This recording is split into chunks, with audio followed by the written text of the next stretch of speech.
Туған жердің әрбір сайы мен қырқасы, тауы мен өзені тарихтан сыр шертеді. Әрбір жер атауының төркіні туралы талай-талай аңыздар мен әңгімелер бар. Әрбір өлкенің халқына суықта пана, ыстықта сая болған, есімдері елесінде сақталған бір туар перзенттері бар. Осының бәрін жас ұрпақ біліп өсуі тиіс. Нұрсұлтан Назарбаев.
Барлауша, сен айтқан ауыл қайда?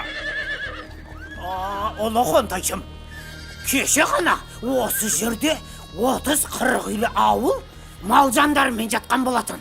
Өз көзіммен көргенмін. Ал анау жалғыз үй неге тұр? Білмедім, Қонтайшым.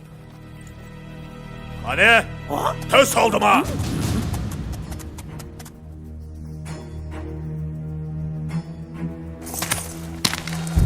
Ей шал, мал жан ел жұртың қайда? Бір күнде жер жұртып кетті ме? Ел жұртымды шабайын деп, оңай олжа табайын деп келсең, қапы қалдың, Қонтайшы. Олар түнде көшіп кеткен. Көшіп кетті дейді? Ал сен неге көшпедің, шал? Әлде мені мүсірке баяйды деп отырмысың? Жоқ, сенен аяушылық күтпеймін. Әне, анау қарлығаштың ұясындағы сарауыз балапандарын көрдің бе? Балапандары қанаттанғанша үйімді бұзбайын деп шештім. Жау жағадан алды екен деп ұяны бұзып, балапандарды шырылдатқым келмеді. Обалын ойладым. Обал деймісің? Олай болса, қылышымды былғап обалыңа қалмайын. Жалғыз өзің жапан далада аштықтан ажал табасың. Көрейін сонда мына құстарыңның аузыңа су тамызғанан. Қарлығаш әулие. Кеттік. Қазақтың даласын қанға бояп, ұлдарын құл, қыздарын күң етпесем, Қонтайшы атым құрысын.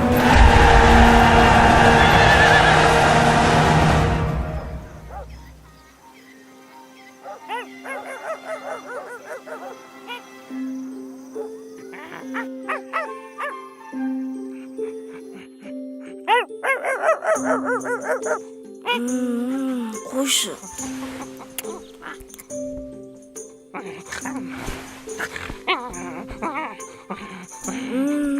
Ұйқы көрмедім ғой, Ақтөс.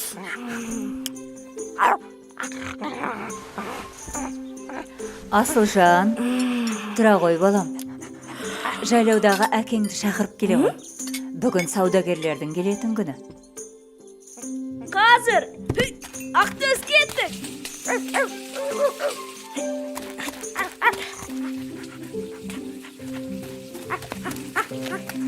Асылжан асықпай отырып жеп алмадың ба? Қане Ақтөс, күн жиірек!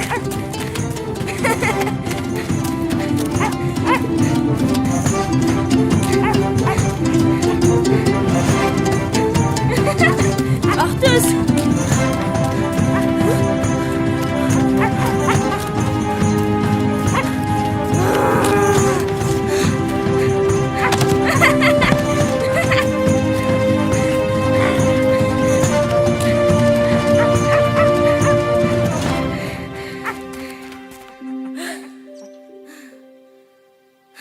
Ақтөс жүр. Әке, сізді анам шақырып жатыр. Жарайды. Асылжан, биыл тауда жабай қоян ерекше көп екен. Тағы атып алайын. Сен беткейдегі жылқыны көре қойшы. Сосын мен саған қоянның етін жақсылап отқа қақтап берейін. Жақсы әке, олай болса біз кеттік.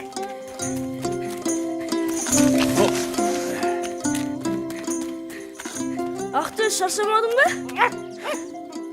Жарайсың, Ақтөс. Әне, келіп те қалдық. Міне біздің жылқылар. Қазір тайымды шақырайын. Алау! Алау!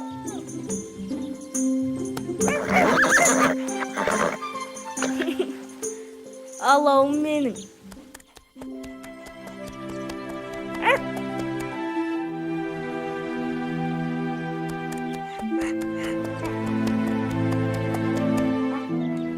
Ақтөс, әне, әкем қоянның етін пісіріп жатыр. Сен де бір тоятын болдың.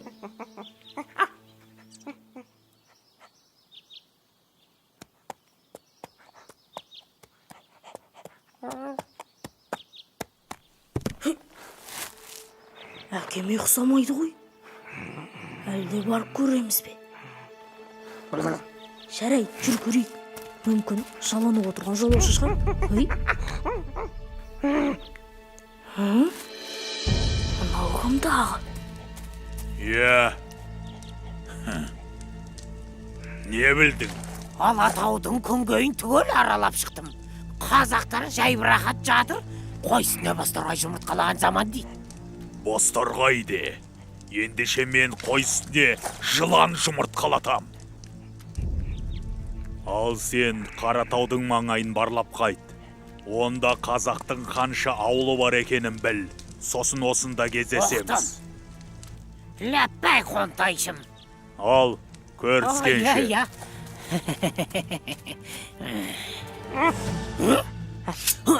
Иә.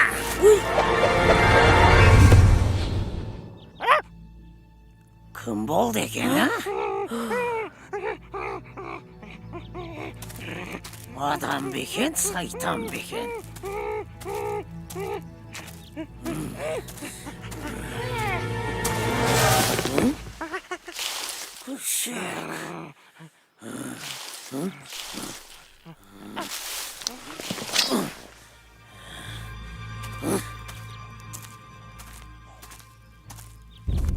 Бұл кімдер болды екен?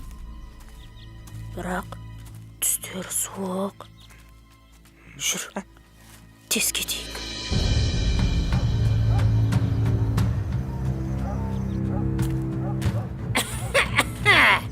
Сосын бар ма екен?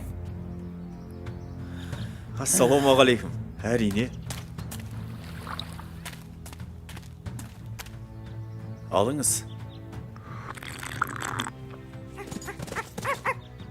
Көп жаса шырағым. Осы маңайда тағы да ауылдар бар ма дей? Әке, жылқыларды көріп келдім. Беткейде жүр екен. Асығыс болмасаңыз үйге қонақ болыңыз. Рахмет, асығыс едім. Келесі жолы келермін қонаққа. Жолыңыз болсын. Әке, мына адамды тоғай ішінен көрдім. Олар бізге қарсы жоспар құрып жатыр. Ойлары жаман. Қой балам, ол бір мүсәпір жолаушы ғой. Олай деуге болмайды. Рас айтам, әке, ол бізге жау. Енді олай үлкенге ғайбат айтушы болма. Бізге сенбеді. Адамның кішісі болғанша, иттің күшігі болған дұрыс екен. Әй, бұл жай қазақтың мақалы. Асылжан, сен жинал. Сарайғыр жайлауына барамыз. Ақан ағаң сүндет той беріп жатыр. Сондағы Төле би атадан бат аласың. Әке, Төле би деген кім? Төле би бүкіл қазақтың төбе биі. Аузы дуалы, абыройы асқақ адам. Ол кісінің батасын алсаң, жақсы. Әке, мен би емес, Қабанбай, Бөгенбай, Наурызбай секілді батыр болғым келеді. баламысың деген. Жарайды. Бірақ кім болсаң да, бірінші кезекте еліңе адал азамат болуың керек. Соны ұмытпа. Түсіндім, әке.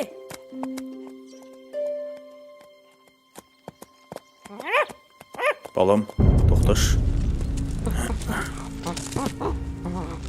Мына жерде көп аттылар өткен секілді.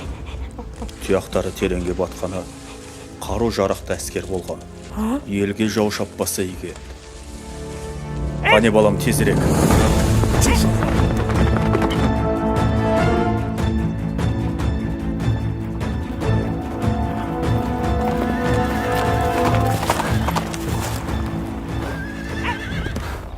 Ассалаумағалейкум. Армысыз, төбе би. Не болған сұрауға тілім бармай тұрғаны. Қарақтарым, жау жағадан алды деген осы. Бір жақсы мал жанаман. Алдын ала ауылды көшіріп үлгердім. Енді тездетіп арқаға Қазбек биге, жайықта Әйтеке биге хабар жіберу керек. Ордабасыға құрылтай шақырып, 300-дің басын қосып бірікпесек, жауға тойтарыс беру қиын. Дұрыс айтасыз би аға. Бар қазақ жұдырықтай жұмылып, жауға соққы берер сәт келді. Рұқсат етсеңіз, хабар беруге қазір аттанайын. Мен Аханның інісі болам, есімім Ерболат. Ал мынау менің ұлым Асылжан. Бата беріңіз би аға. Олай болса, жортқанда жолың болсын, балам. Асылжаның ел қорғар батыр болып өссін. Аумин. Аумин. Ал енді аттан, балам. Жарайды. Әке, енді не істейміз? Балам, ал сен ауылға қайт. Жігіттер 5 қаруын сайлап дайын отырсын. Жолда абай бол. Өзіңе Алла жар болсын. Шу! Ша, балам, ша! Ақтөс, сен де қалма!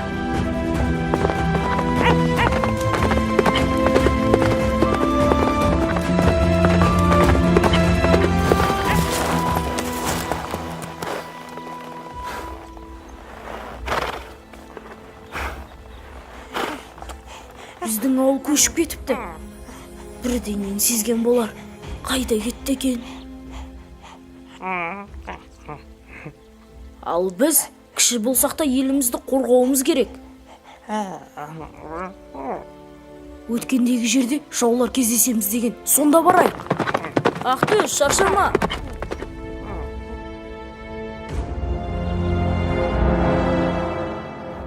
Әне, тыныш.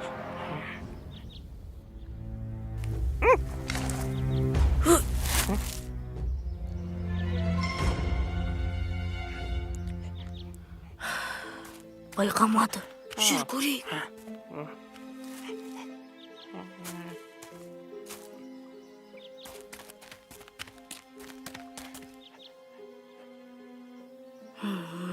Мына сызба не болды екен?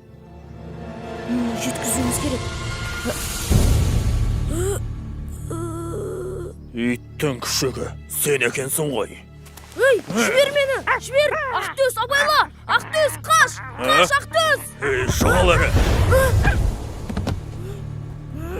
Насыған,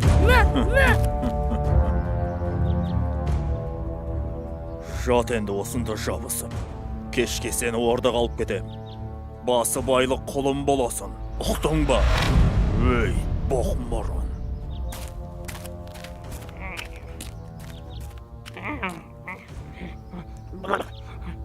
Ақтөс, тез мұнда кел.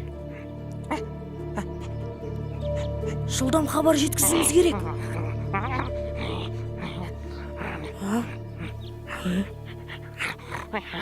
Жарайсың.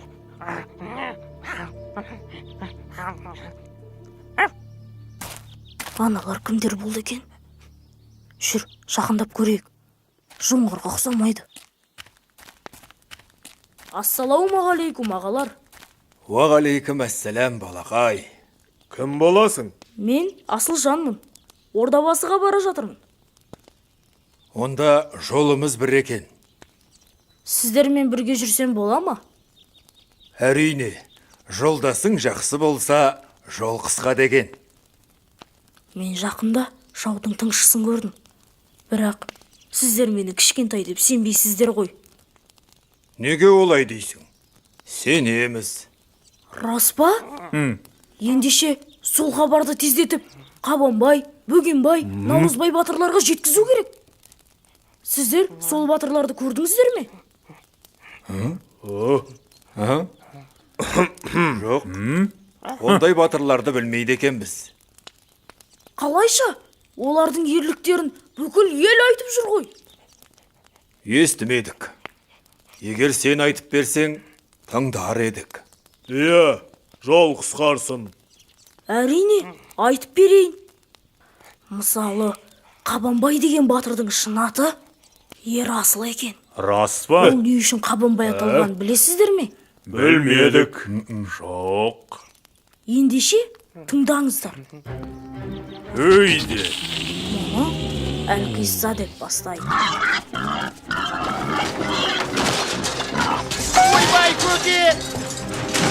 Астағфиралла!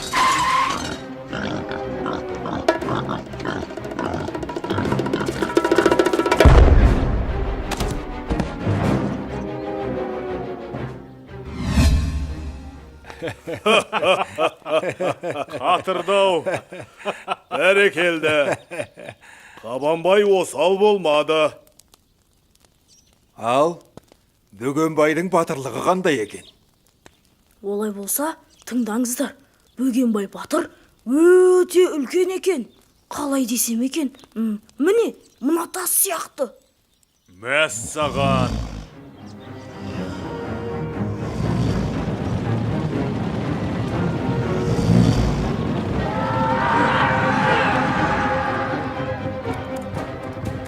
Оның рас, бөкеңнің ұйқысы қатты.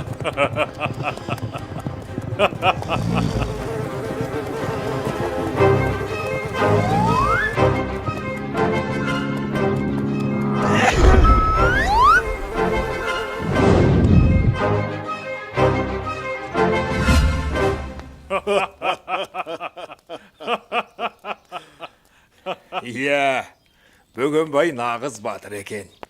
Ал, енді Наурызбай батыр жайлы біліп жүрейік. Ол жайында не айтасың? Наурызбай батыр жөнінде айтсам, ол былай болған. Бір кезде елге жау шауыпты.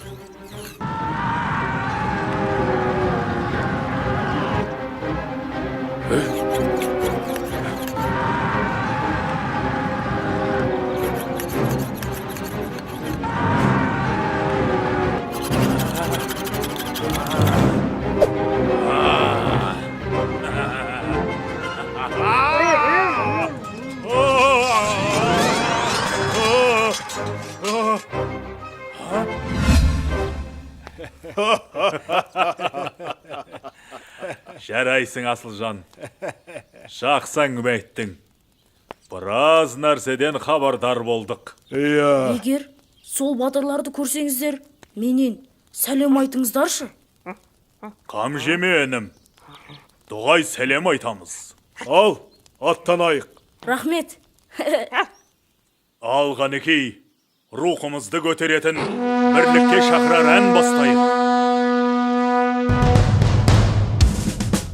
Ане дабыл қағайық, жауға қарсы шабайық, қарсы келген дұшпанның басын жерге қадайық. Ақ білектің күшімен, ақ найзаның ұшымен, жерін қорғау жігіттің парызы деп түсінем. Ей, жолбарыстай жүректі, ей, батырларым білікті, кел жауға бірге шабайық, қабыл етсе тілекті. Ей, жерді азат етейік, ей, ер парызын өтейік, сан ғасырлар аңсаған, армандарға жетейік.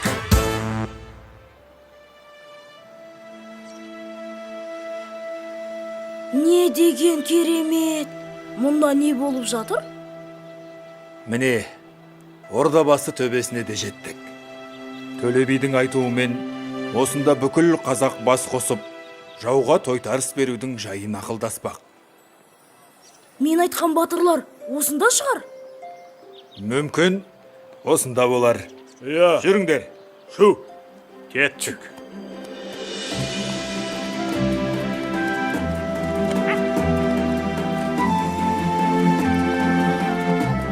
Мәссаған, қандай керемет. Бөгенбай, Қабанбай, Наурызбай батырларға жалынды сәлем.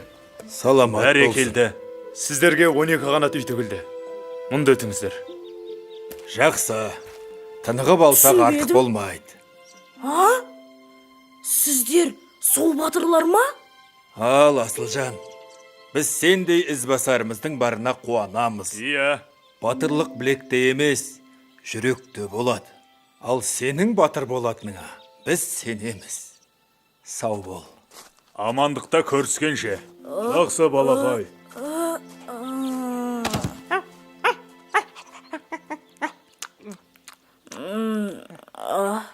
Ақтөс, не болды?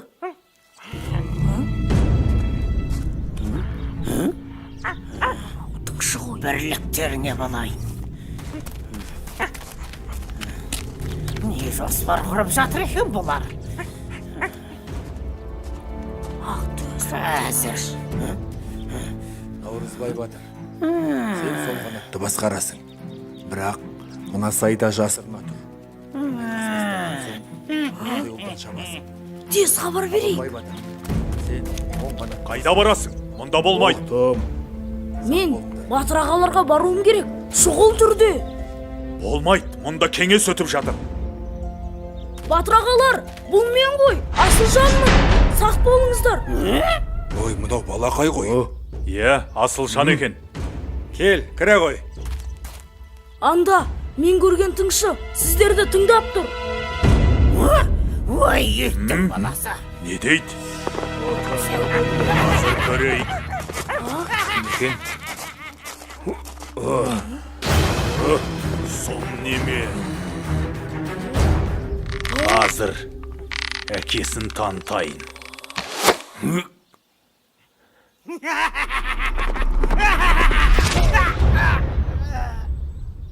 Бәрекелді. Дәл дейді. жансыздар жалғыз жүрмеуі мүмкін. Тездетіп іске кірісу керек. Иә. Бірлігі мықты елдің түтіні түзу шығады. Бірлігі мықтыны жау алмайды. Бес саусақ біріксе ғана қол болады. Мына Ордабасы төбесінде қазақ халқы бір жағадан бас, бір жеңнен қол шығарып, бірліктің асқан үлгісін көрсетті. Жауға қарсы жасайтын бүгінгі қадамымыз келер ұрпақтың мақтанышына айналары сөзсіз. Елімізді, жерімізді азат ету жолында жаратқан ием қолдасын. Әмин.